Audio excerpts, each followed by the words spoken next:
একটু থামেন আপা, দেখছি। আর কতক্ষণ? এই তো আপা, বসেন আর একটা মিনিট।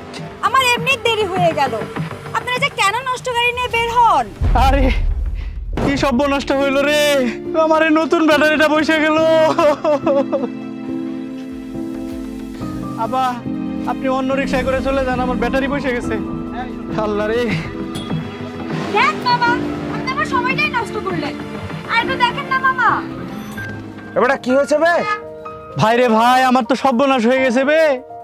কয়দিন আগে কিস্তির টাকা দিয়ে নতুন একটা ব্যাটারি লিছি, সেই ব্যাটারি তো এখন বসে গেছে। এখন মেলা খেপ না মারলে আমি কি করে নতুন ব্যাটারি নিব আর ওই কিস্তির টাকা পরিশোধ করব? মামুর মোটা দাম বেশি হলে কি ব্যাটারি ভালো হয়?